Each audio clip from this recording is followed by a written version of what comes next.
Why this story matters behind the headlines. Stories like this show how real-world solutions are taking shape.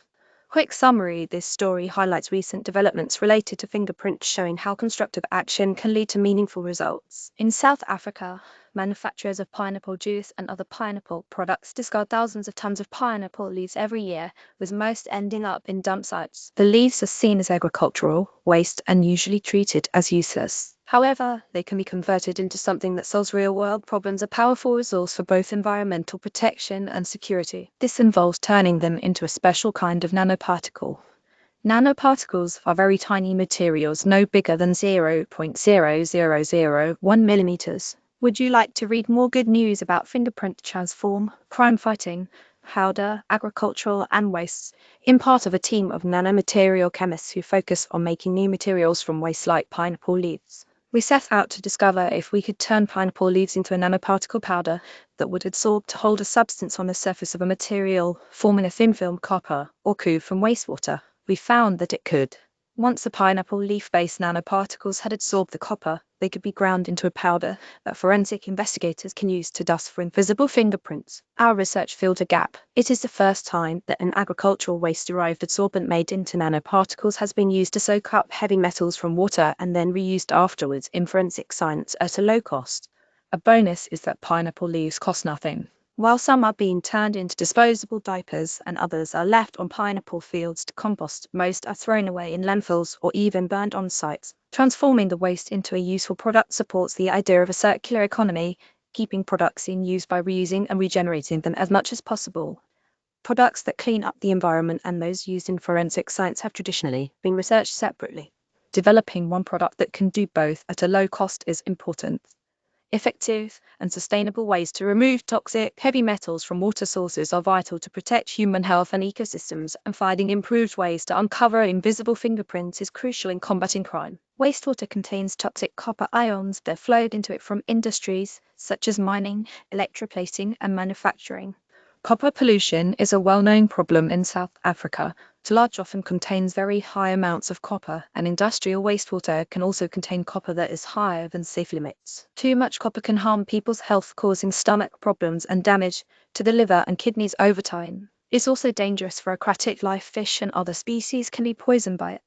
Most adsorbents are expensive when deployed to clean up wastewater that's been contaminated by heavy metals like copper.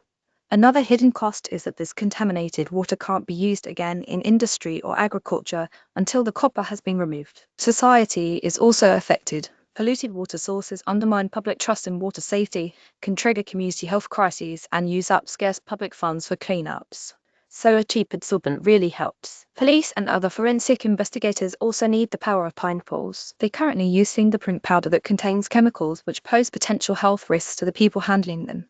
A material derived from pineapple leaves provides a safer, more sustainable, and eco-friendly alternatives.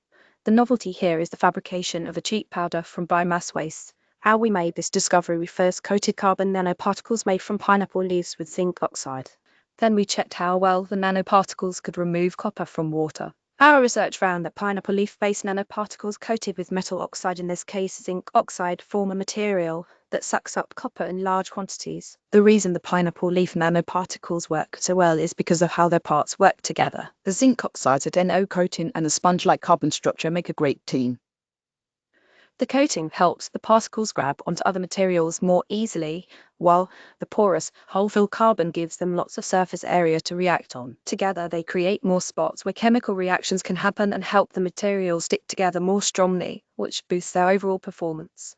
We then tried to see if there was a further use for the spent adsorbent, the nanoparticles that were full of the copper they'd adsorbed. We powderized these nanoparticles and spread them over a porous surface. We found that the powder showed up clear ridge patterns and could be used to dust for latent fingerprints, invisible fingerprints left by people's natural oil and sweats. What needs to happen next? Our study suggests that there is strong potential for scaling up this technology in water treatment facilities and forensic laboratories.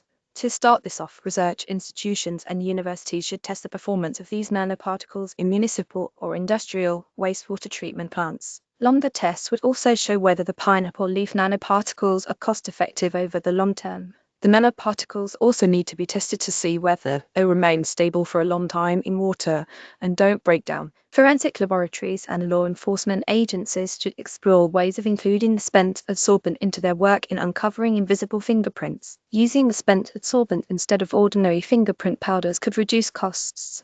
Government bodies and policymakers should support this new discovery through funding and incentives for sustainable and multifunctional materials. Nanoparticles that enhance agricultural waste and address both environmental and societal needs should be prioritized for development. At some point, regulations will also be needed. Industry partners, particularly those in agricultural processing, mining, and manufacturing, can play a role by supplying crop waste and coming up with ways to commercialize the products. By fostering collaboration between academia, industry, government, and law enforcement, this technology can help address heavy metal pollution.